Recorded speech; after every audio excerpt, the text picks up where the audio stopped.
The starship Starfire's edge cut through the darkness of space. Like a blade through silk, and inside its command center, Commander Zekthar stood with all four of his arms crossed behind his back, watching the tactical displays with satisfaction. And his blue skin gleamed under the soft lights as data streamed across the screens, showing another perfect mission completed. Strike Team Vanguard had just cleared out a pirate stronghold in the Nectar system without losing a single member, and the pirates never even knew what hit them because Zekthar had calculated every possible move they could make and countered it before they tried, and this was normal for the team because they had won 17 straight battles across 17 different star systems, and nobody in the Galactic Coalition could match their recordlies. Walked into the command center, and her silver hair moved like liquid starlight around her shoulders, and she was an elf from the forest moon of Velethar. And her people were ancient beyond measure, and they had mastered magic when most species were still learning to make fire. In her green eyes held secrets that would take lifetimes to understand, and she moved with grace that made everyone stop and stare, even though they had served with her for years. Behind her came Ember, and the dragon was small compared to the massive beasts from legend, but he was no less deadly, and his crimson scales shimmered as he walked on four legs like a large hunting cat, and smoke drifted from his nostrils with each breath, and he could phase through solid walls when he wanted, and his plasma breath could melt through starship armor in seconds, and he was bonded to Lisa's since she was a child, and they shared thoughts and feelings like they were one. Bing Zektor turned to face them, and his large black eyes blinked twice, which meant he was pleased, and he spoke in the clicking language of his people, but the translator devices everyone wore made. It sounds smooth and clear, and he said the mission reports were already being sent to High Command, and they would probably get another commendation, and maybe even a ceremonialist smiled. But it was a small, tired smile, because ceremonies bored her, and she had attended to many already, and she preferred the quiet of her meditation chamber, where she could practice her magic and commune with the old spirits of her homeworld. And Ember felt her mood through their bond, and he rubbed against her leg, making a sound like distant thunder, which was his way of purring. The rest of the team filtered into the command center over the next few minutes, and there was Crix, who was a Vulthan warrior with gray rocky skin that could deflect most small arms fire, and he was 8 feet tall and strong enough to bend steel beams with his bare hands. And next to him was Syrah, who was a Mindari telepath with pale purple skin and large eyes that saw into thoughts and emotions, and she was quiet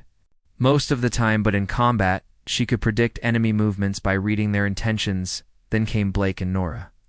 who were both human, but they were from the core worlds where humans had lived for generations in safety and comfort, and they were pilots and engineers who kept the Starfire's edge running perfectly, and they had never seen real danger until they joined the Coalition military, and even then, Strike Team Vanguard made every mission look as Zekthar called up a new mission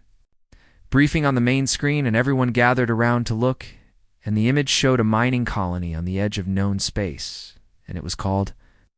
Outpost 7, and the message said they had sent a distress signal 2 days ago and then went silent. And High Command wanted Strike Team Vanguard to investigate and provide assistance if needed. Crix laughed, which sounded like rocks grinding together, and he said it was probably just pirates again, or maybe the colonists had broken their own communications. Arayan needed someone to fix it, and Blake agreed and said these frontier colonies were always having problems because they used cheap equipment and did not maintain it properly. Studied the image of the colony, and something felt wrong too. But she could not explain what it was, and it was just a feeling deep in her chest, like a cold wind blowing through an empty room. Ember felt it too, through their bond, and his scales rippled, and he made a low growling sound that made everyone look at him. Syrah, the telepath, closed her eyes and reached out with her mind, trying to sense anything from the colony. But it was too far away, and she could only feel emptiness, and she said that distance made it hard, but there was nothing unusual that she could detect, and most colonies had psychic dampeners anyway to prevent mind readers from spying on their operations. Iran numbers through his tactical computer, and the algorithms showed this was a simple rescue or recovery mission, and the probability of serious combat was less than 3%, and even if there was combat, the probability of Strike Team Vanguard suffering casualties was less than 1%, and these numbers had been accurate for every mission. They had run, and there was no reason to doubt them. Now the commander made his decision, and he ordered the ship to set course for Outpost 7, and he said they would arrive in 30 hours and everyone should rest and prepare equipment, but there was no need for full battle readiness, and this was just routine, and they had handled dozens of situations like this before. Elias wanted to argue and say they should be more careful, but she had no evidence for her feeling, and the team relied on facts and data and strategy, and her instincts were considered primitive by most coalition species, and they had evolved past such things and learned to trust computers and algorithms instead. And so she stayed quiet and just nodded. The team dispersed to their quarters, and Lisa's went to her meditation chamber with Ember following close behind, and the room was decorated with plants from her homeworld and crystals that glowed with soft magical light. She sat on a cushion and closed her eyes and tried to find peace,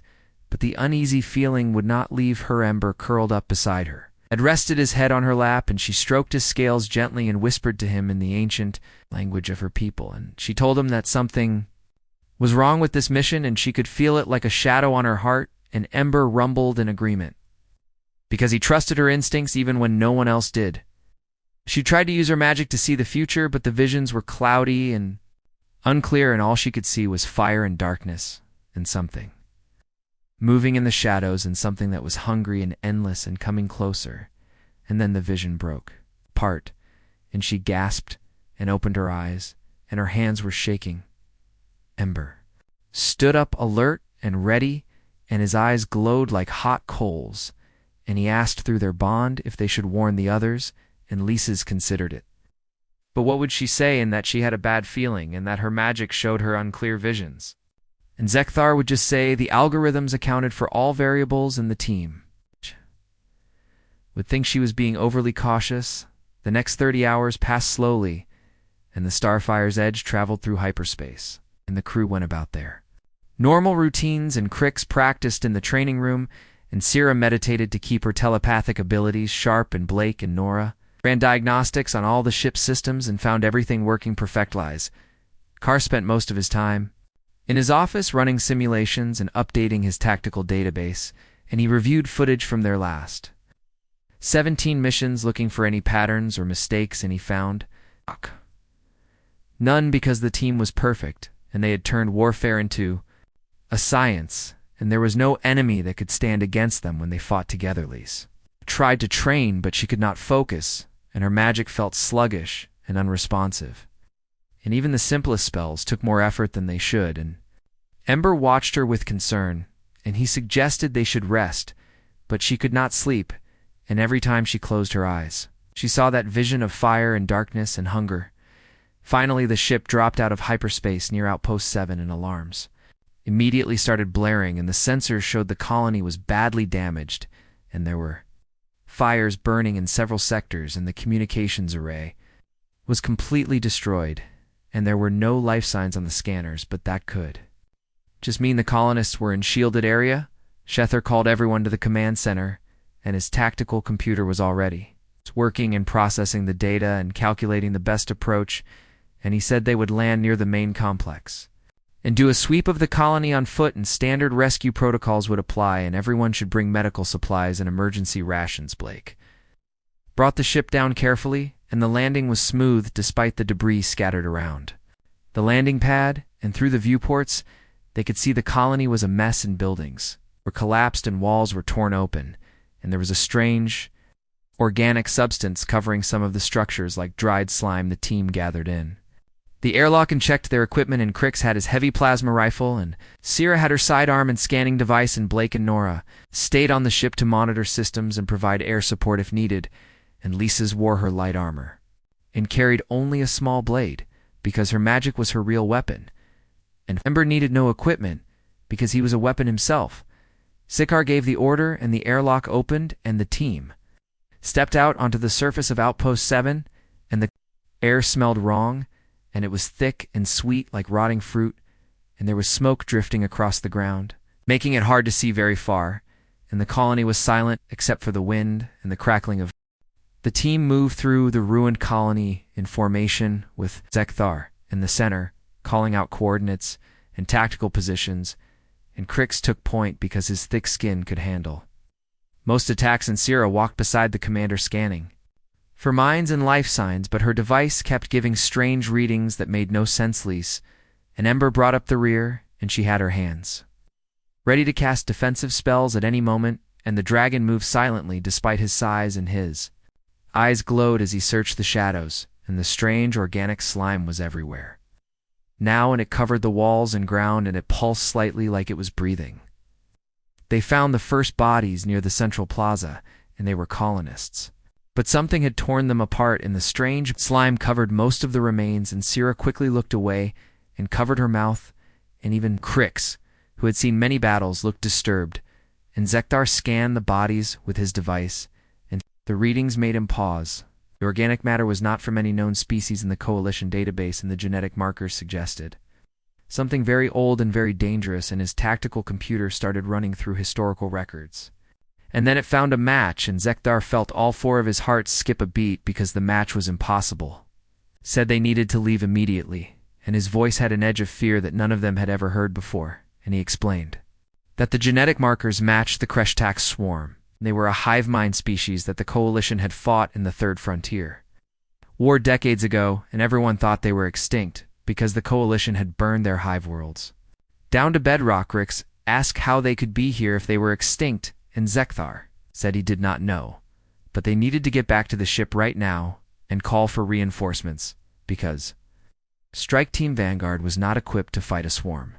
And the old war record said it took entire fleets to stop them before anyone could move. The ground beneath them exploded, and creatures burst up from underground tunnels, and they looked like massive insects, but wrong somehow, and their chitin was black and wet, and they had too many legs, and their mouths were circular saws of teeth, and there were dozens of them, and more were coming. Crix opened fire immediately, and his plasma rifle burned through 3 of the creatures, but 10 more took their place, and they moved fast, much faster than the old records said they should, and Syrah tried to blast them with her telepathy, but their hive mind was too strong, and the feedback made her scream and fall to her knees. He threw up a barrier, a magical force, and the creatures slammed into it and started clawing at the invisible wall, and she could feel the strain as more and more of them pressed against her spell, and Ember leaped forward and breathed a stream of superheated plasma, and the creatures in front melted, but the ones behind just climbed over the body. Zekthar was frantically calculating, and his tactical computer was giving him numbers he did not want to see, and the creatures were adapting to their attacks in real time, and they were learning and evolving, and every tactic he tried they countered within seconds, and this was not supposed to be possible. The team started falling back toward the ship, and Crix laid down covering fire while Lisa's maintained the barrier behind them, and Syrah was barely conscious, and she was being half carried by Zekthar, and the creatures kept coming, and they poured out of every building and tunnel, and the air filled with their clicking and hissing. Lise felt her magic reserves draining fast, and she had not used this much power in years, and sweat ran down her face, and her hands shook, but she held the barrier because if it fell, the swarm would overwhelm them in seconds, and Ember stayed close to her, and he burned any creature that got too near, but even he was tiring. They were halfway to the ship when Lisa's felt her barrier crack, and she poured more magic into it. But it was not enough, and the creatures were stronger than anything she had fought before, and they had some kind of resistance to magic, like they had adapted to it, and she knew the barrier would fail. Soon Zekthar called Blake on the communications device and told him to prep the ship for immediate takeoff and to target the swarm with the ship's weapons, and Blake said he was already doing it, and the ship's guns opened fire, and plasma bolts rained down on the creatures and bought them a few precious seconds. Then Lisa's heard something that made no sense, and it was a human voice. And it was screaming, but not in fear, and the scream was full of rage and defiance and joy, and it echoed across the ruined colony like a war cry from ancient times. A figure dropped from a half-collapsed building and landed right in the middle of the swarm, and the creatures turned toward this new target, and Lisa saw it was a young human woman with auburn hair tied back, and she wore torn mining clothes, covered in blood and dirt, and she was holding a plasma cutter in one hand and something that looked like an explosive charge in the other. The woman did not hesitate, and she charged straight at the nearest creature and ducked under its claws and jammed the plasma cutter into its head, and it died instantly, and she rolled away as another creature attacked, and she was laughing, and the sound was wild and fierce. Sixer stopped and stared because his tactical computer could not process what it was seeing. And the woman had no armor and no proper weapons and no training that he could detect, and she should have been dead already, but instead she was killing creatures that his team could barely fight. The woman moved like liquid violence, and she used the terrain perfectly and turned rubble into cover and debris into weapons, and when a creature lunged at her, she grabbed a piece of rebar and shoved it through its eye and kicked the body into two more creatures, and they went down in a tangleus. Let her barrier drop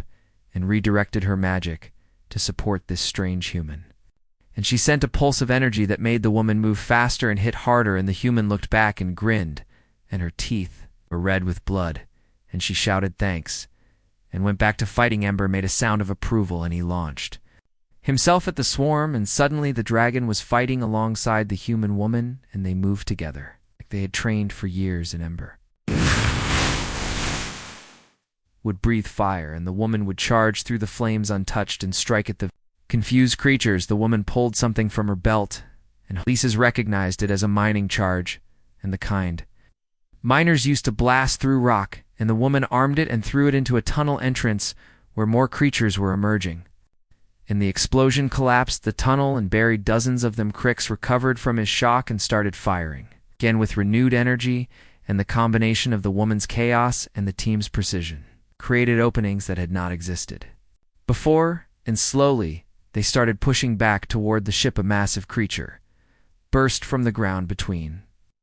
Lisa's and the human woman, and it was 3 times larger than the others, and it had blades instead of front legs, and it moved to strike Lisa's from behind where her magic was weakest. The woman saw it, and she did something insane, and she sprinted toward it and leaped onto its back and wrapped her legs around its neck and started stabbing it with the plasma cutter over and over, and the creature thrashed and tried to throw her off, but she held on. Ember flew up and grabbed the woman in his claws and pulled her free. Just as the creature exploded from internal damage, and the blast threw them both 20 feet, and they hit a wall hard, and the woman fell to the ground and did not move. Liz ran to her, and fear filled her heart, and she did not understand why she cared so much about this stranger, but she knew she could not let her die, and she knelt beside the woman and put her hands on her chest and channeled healing magic into her broken body. The woman's eyes opened, and they were bright blue and full of life despite her injuries, and she looked at Lisa's and smiled and said something in basic human language about that being fun, and then she coughed blood and tried to sit up. Liz told her to stay still, but the woman pushed herself to her feet anyway, and she swayed and nearly fell, but Ember caught her with his tail, and the woman leaned against the dragon and patted his scales and said he was a good boy, and Ember purred loud enough to rattle windows. The swarm was regrouping, and more creatures were coming, and Zekthar shouted that they had to leave now, and the ship was ready, and the boarding ramp was down, and Crix grabbed the human woman and threw her over his shoulder, and she protested, but did not fight. They ran for the ship with the swarm right behind them and plasma fire from the ships. Guns kept the creatures back just enough, and they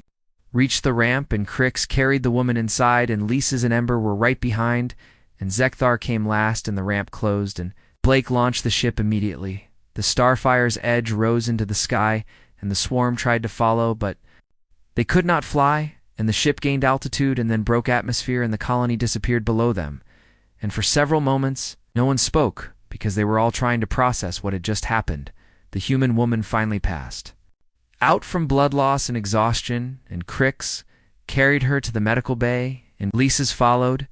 and she stayed by the woman's side while the medical systems worked, and she studied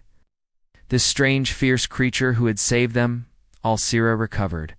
enough to do a surface scan of the woman's thoughts, and what she found shocked her. And the woman's mind was chaos, but it was controlled chaos, and there was no fear in her, and no doubt in she. Kate Murphy woke slowly, and her whole body hurt, and she could not remember the last time. She had slept in an actual bed and for 2 days. She had been running and fighting and hiding from those creatures,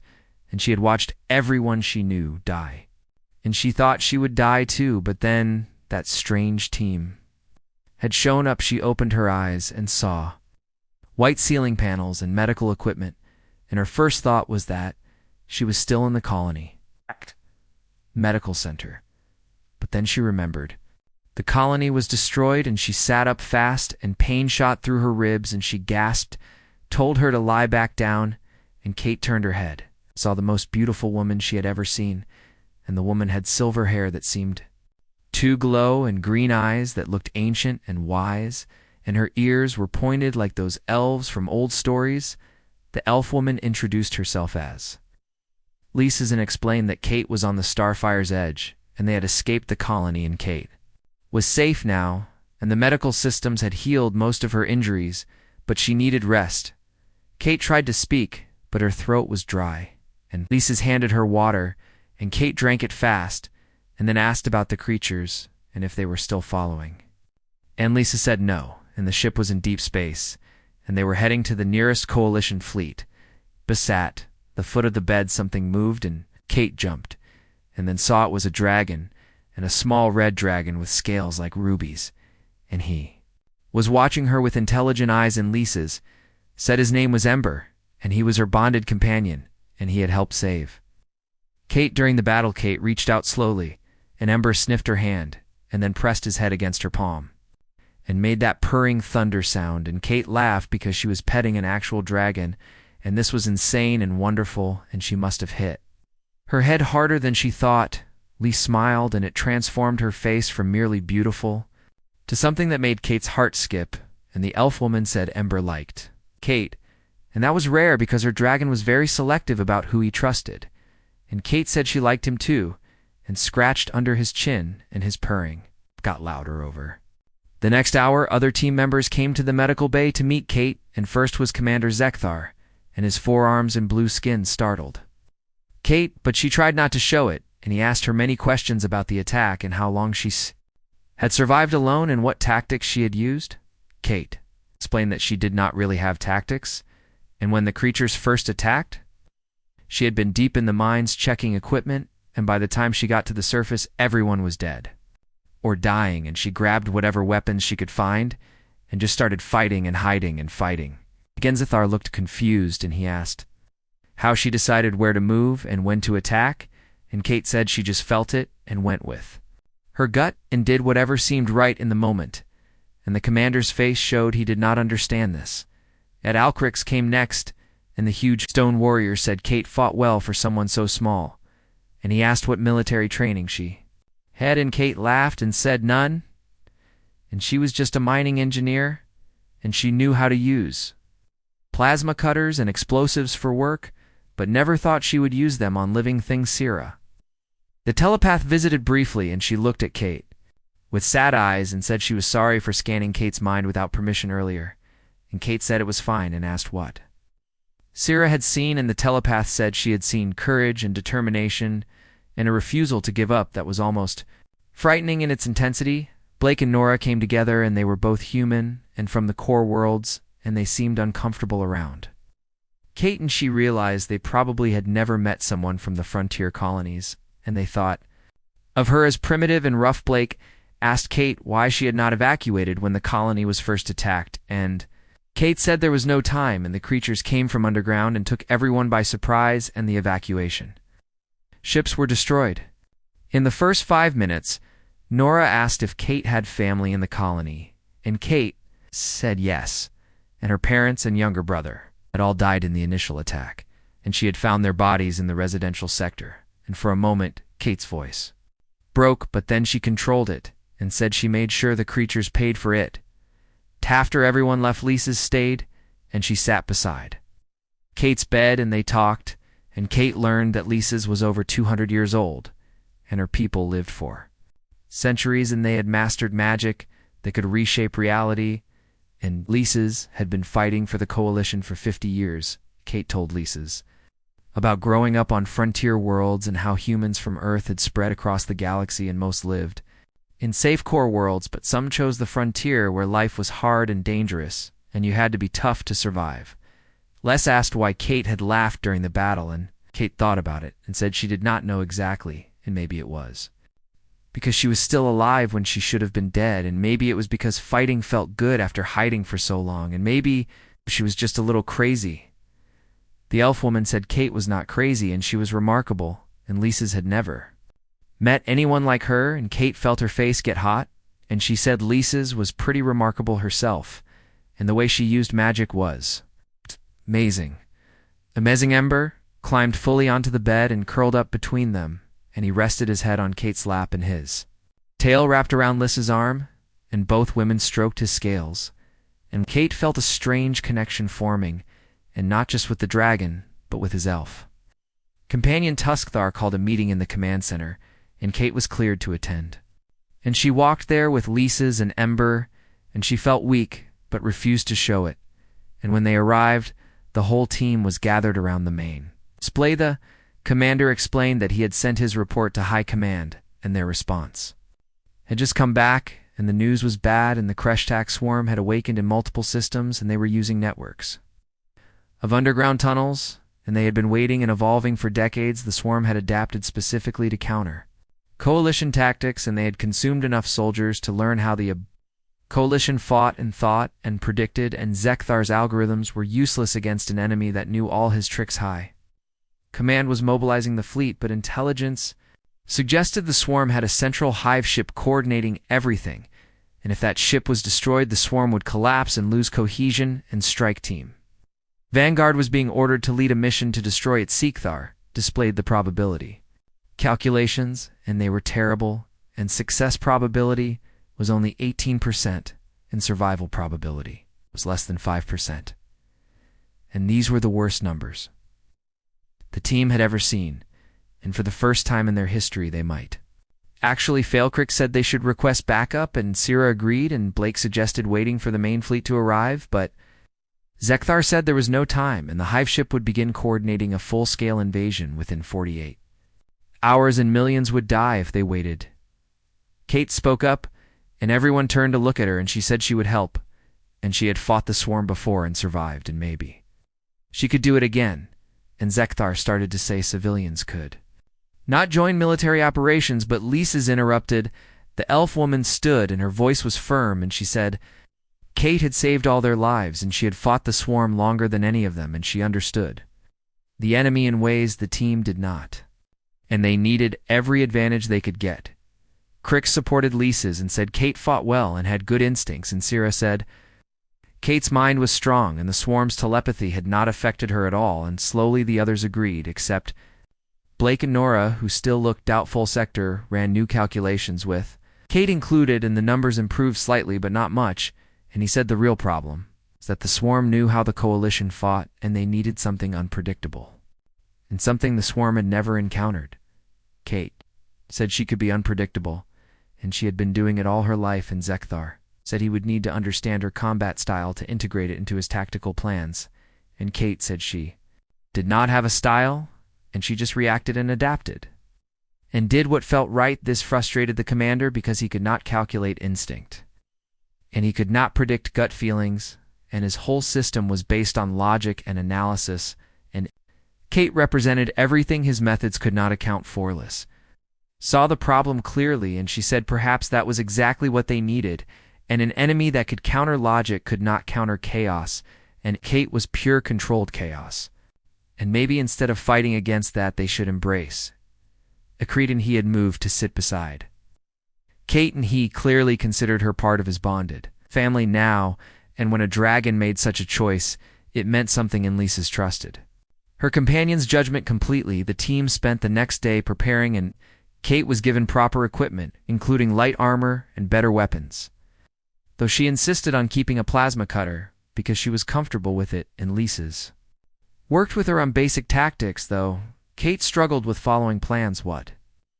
Kate excelled at was reading situations and adapting instantly, and she could look at terrain and immediately see a dozen ways to use it, and she could watch an enemy move and predict what it would do next, not through analysis, but through instinctlies. Found herself fascinated by this rough human woman, and Kate was everything Lisa's had left behind. The hive ship loomed before them like a nightmare made real, and it was the size of a small moon, and its surface was covered in organic matter that pulsed and writhed, and thousands of smaller creatures crawled across it like insects on a corpse. And Kate felt her stomach turn, but she refused to look. A Wayblake guided the Starfire's edge toward the hive using every stealth system they had, and Nora diverted power from weapons to shields because they needed to get close without being detected, and the ship crept forward through clouds of debris and frozen. Thar studied his tactical displays and ran calculation after calculation in every approach. He plotted, was countered before he could even execute it, in the hive's defense. Patterns shifted constantly and adapted to. Potential threats in his algorithms were useless in frustration. Radiated from all four of his arms, Kate stood beside him and watched the displays, and she did not understand half the technical readouts. But she understood patterns in movement, and she pointed to a section of the hive that looked weak and said they should go there, though. Commander asked why, and Kate said she did not know exactly, and it just felt right, and the defenses there moved differently and seemed less coordinated, and Zekthar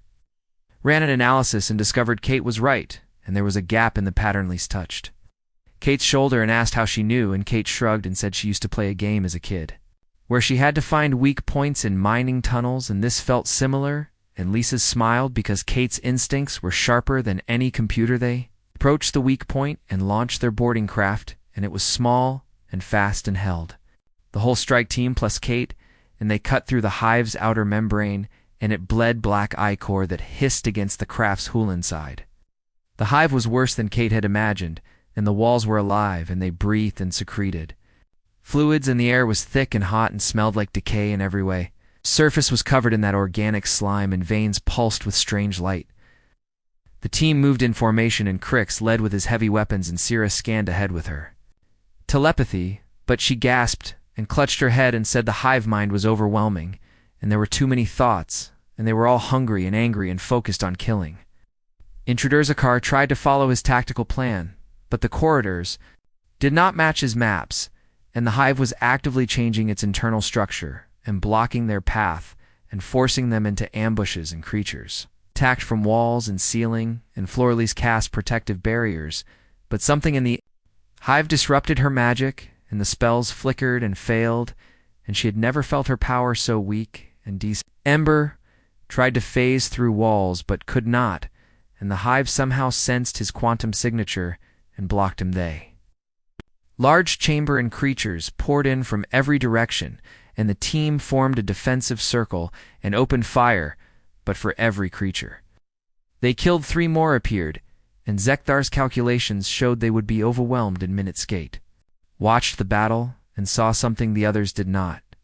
and she saw that the hive was alive. And that meant it could be hurt, and she noticed the veins in the walls pulsing faster when creatures attacked, and that meant they were connected to the hive's nervous system. She shouted for Lisa's and ran to the nearest wall and pulled out her plasma cutter and started cutting into a major vein, and black blood sprayed out, and the walls around them convulsed, and the creatures attacking them suddenly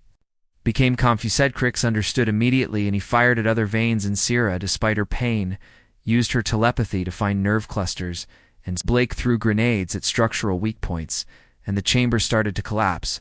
Secker called for retreat, but Kate grabbed his arm and said no, and they needed to go deeper, and she could feel it, and the hive was trying to push them out, which meant they were going the right direction. Something changed in the commander's eyes, and he made a decision that went against everything he had been trained to do, and he abandoned his tactical plans and told the team to follow Kate and trust her instincts. They ran through collapsing corridors, and Kate led them by feel, and she took turns that made no sense, but always avoided the worst ambushes, and found paths that stayed open just long enough for them to pass. Liz ran beside Kate, and their hands found each other. And when they touched, something extraordinary happened in Kate's raw life force. And Lisa's ancient magic connected and combined and created something new. The elf woman gasped as power flooded through her, and it was wild and chaotic, but also pure and strong, and her failing magic suddenly blazed bright, and she cast a spell that carved through the hive's walls like they were paper. Kate felt it too, and she felt stronger and faster, and her instincts became even sharper, and she could sense the hive's weak points like they were glowing beacons, and she pulled Lisa's forward. An ember flew above them, and the dragon grew larger, and his flames burned hotter. The team followed in amazement as this impossible partnership tore through the hive's defenses, and Lisa's would identify targets with her enhanced magic, and Kate would find the perfect angle of attack, and together they were unstoppable. Blitrix laughed his grinding stone laugh, and said this was the most fun he'd had in years, and he charged after them, firing his weapon with wild abandon, and Sierra felt the hive mind reeling in confusion because it could not understand what it was fighting. They reached a massive central chamber, and it was the hive's neural center, and the walls were covered in brain matter, and thousands of creatures guarded it, and in the center was something huge and terrible, and it was the hive queen, and she was the size of a building. Zikthar said they needed to plant charges on the neural clusters and destroy them all simultaneously, and that would kill the queen and collapse the hive mind, but it was impossible because the creatures would stop them before they could set half the charge. Kate looked at Lisa's and the elf woman looked back, and they both smiled, and they did not need words because their connection let them understand each other perfectly, and they had a plan, and it was insane, but it might work. Kate said she would draw the creatures' attention and everyone else should plant the charges, and Crick said that was suicide, but Kate said she had been surviving suicide missions for days now, and this was just one more. Lisa said Kate would not do it alone, and she would support her with magic, and Ember roared agreement, and the dragon's scales glowed white-hot, and he had never been so large or so fierce before anyone could argue. Kate charged, and she screamed her war cry, and every creature in the chamber turned toward her, and Lisa's channeled magic through their connection, and Kate became a blur of motion. She ran along walls that should not support her weight, and jumped over attacks that should have killed her, and her plasma cutter carved through chitin and flesh, and Ember flew beside her, breathing plasma that melted creatures. Midleaply stood at the chamber entrance, and her hands glowed with power, and she wove spells that amplified Kate's movements and protected her from attacks. She could not dodge and turned her instincts into weapons. The rest of the team used the distraction, and they spread out and planted charges on neural clusters, and Crix carried Sarah, who used her telepathy to find the most critical points, despite the pain it caused her. Kate was everywhere at once, and she used debris as springboards and swung from hanging vanes and turned the environment into her weapon, and the creatures could not touch her because she moved like water and struck like lightning. Hive Queen noticed Kate finally, and she screamed, and the sound was telepathic and physical both, and it knocked everyone to their knees except Kate, who gritted her teeth and kept moving. Lisa felt the queen's power crushing down on them, and she knew she could not hold much longer, and she gathered everything she had left and every bit of magic she had accumulated over 2 centuries, and she poured it all into Kate's eyes blazed with green fire, and she launched herself at the queen, and she was just a human with a mining tool, but she was also wrath incarnate, and she climbed the queen's massive body and drove her plasma cutter into the HE creature's brain. The queen thrashed, and Kate held on, and she cut deeper, and Brett Ember joined her and breathed fire into the wound, and the queen's screams shook the entire hive ship. Zikthar shouted that all charges were set, and they had 30 seconds. And Kate and Ember jumped clear as the queen fell, and Lisa's caught Kate with magic and pulled her back, and the team ran. The charges detonated, and the neural clusters exploded, and the hive queen died, and her death scream echoed through the hive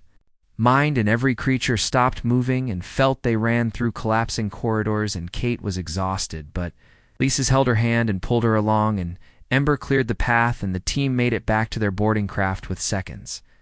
to spare. The craft launched, and they escaped the hive ship just as it began tearing itself apart, and internal explosions rippled through its time structure, and pieces broke off and drifted into space. The Starfire's Edge picked them up, and they watched through viewports as the massive hive ship died, and smaller swarm vessels lost coordination and crashed into each other or flew off in random Directions Kate collapsed and Lisa's caught her and they held each other and Kate was laughing again and she said that was even crazier than fighting alone in the colony, and Lisa's laughed too and realized she had not felt alive in 100 years. The Starfire's Edge limped toward the Coalition fleet with half its systems damaged and burn marks.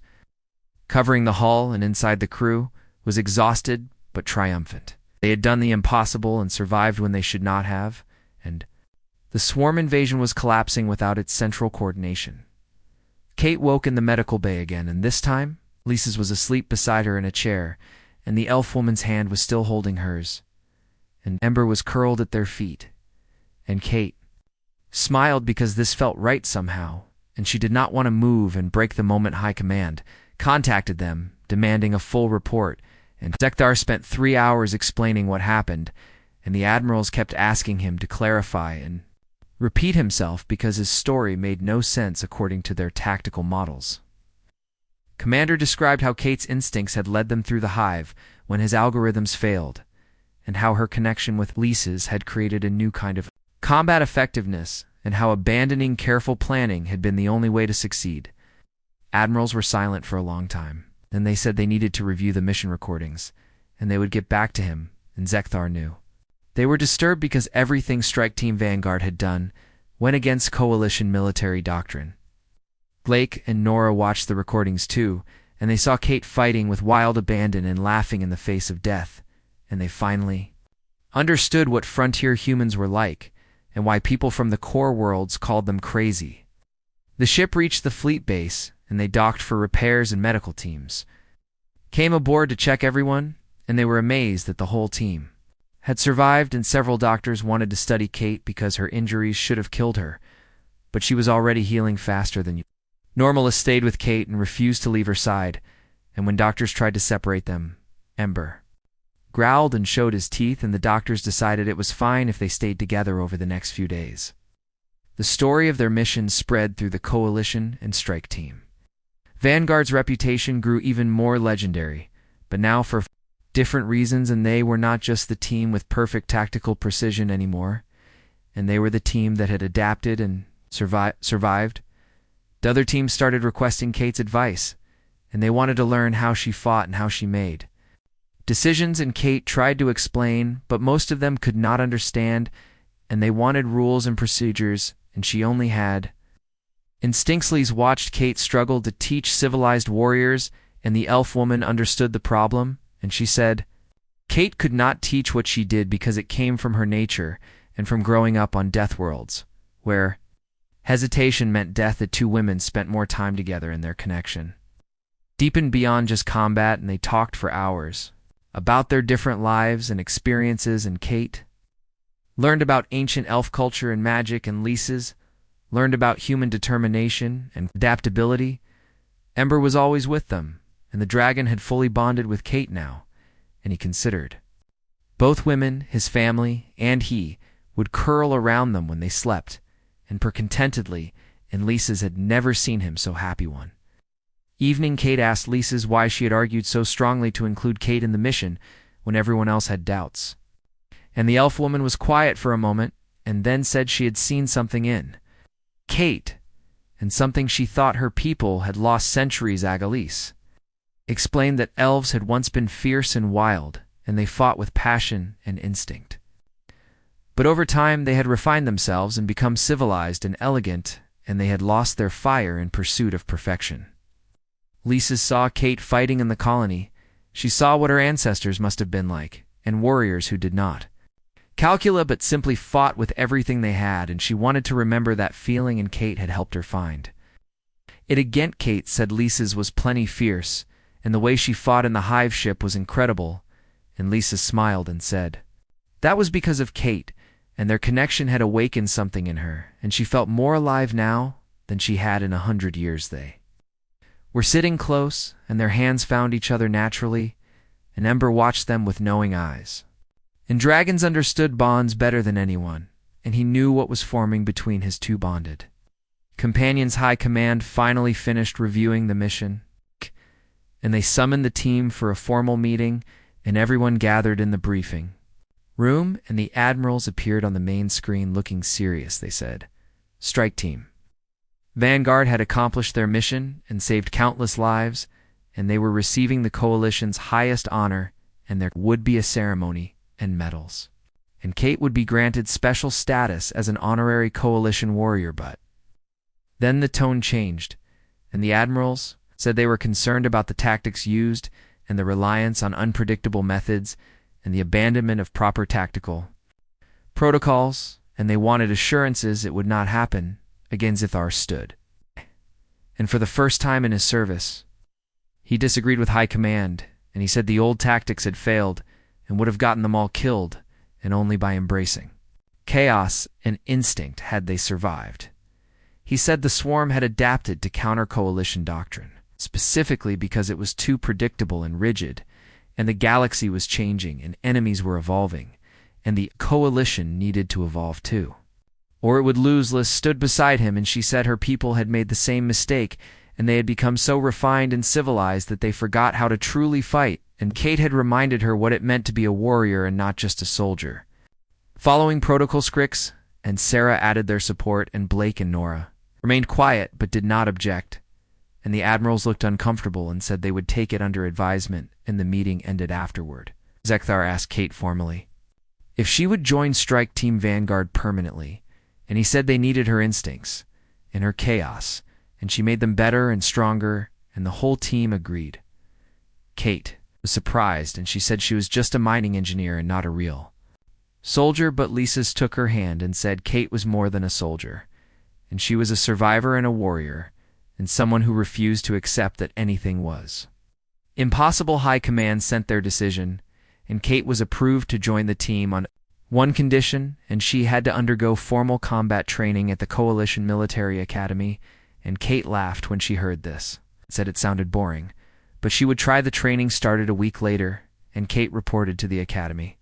facility, and it was pristine and organized, and everything was scheduled and optimized, and the instructors were professional and efficient, and Kate hated it. Immediately, she sat through classes on tactical theory and weapons protocols and formation movements, and she tried to pay attention, but her mind wandered, and when they asked her questions, she gave answers that made no sense to them. Practical training was worse, and they took her to obstacle courses and shooting ranges, and everything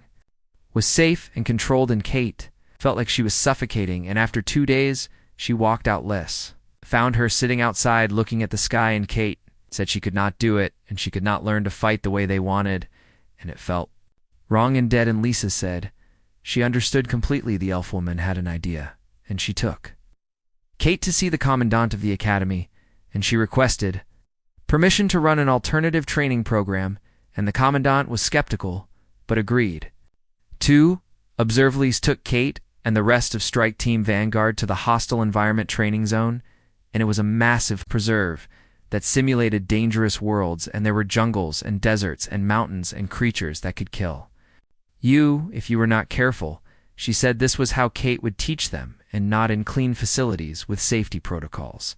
but in real danger where instincts mattered more than plans, and the team looked nervous but excited. Kate grinned and led them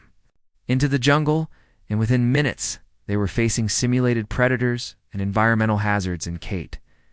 moved through it all with ease and showed them how to read terrain and use their surroundings and trust their gut. Cricks learned to fight without overthinking, and Sierra learned to trust her telepathy as instinct rather than just data, and even Zekthar started to understand that sometimes the best calculation was no